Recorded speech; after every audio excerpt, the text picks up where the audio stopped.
বন্ধু, ঠান্ডাতে আমার মুখটা কালো হয়ে গিয়েছে। ওই জন্যই আমি যেতে পারবনি তোমার সাথে দেখা করতে। খুব তাড়াতাড়ি আমি দেখা করতে পারছি না। আজ তোমার সাথে আমার প্রথম দেখা হয়েছে, এই আমি তোমার সাথে দেখা করলাম। তোমার কথাবার্তা শুনে আমার খুবই কষ্ট লাগলো বন্ধু। তুমি কিচ্ছু মনে করনি।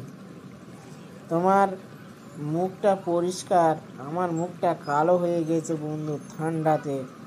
আর এই শীতের সময় গরম তো পড়লে আমার মুখটা উজ্জ্বল হয় বন্ধু। তা তুমিও ভালো থেকো, আমিও থাকি। তাই আমরা দুজন একসাথে দেখা হলো আজ এই প্রথম। ঠান্ডাকাল, এই দোকানের সামনে স্টুডেন্টে, চলো একসাথে আমরা যাই, টিফিন করি।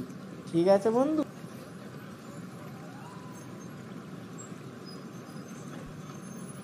উফ, খুব ঠান্ডা পড়েছে রে। আমি যাবো কি করে? খুব ঠান্ডা লাগছে। আমার একটু যেতে সময় লাগবে। তুই কখনো যাবি বল? এ আজ সময় যাব আমি।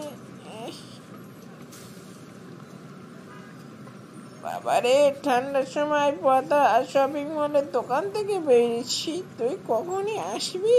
আমি আসবো নি। একটু পরে দেখা হলো। ঠান্ডা তো লাগছে বন্ধু, তোমার সাথে আমার দেখা হবে। তুমি তো কখনো আসতে পারবে না? আসতে পারবে না? আচ্ছা ঠিক আছে, আমি যাব তোমার বাড়িতে। ঠিক আছে, ভালো থেকো। ওকে, চললাম গমন পথে।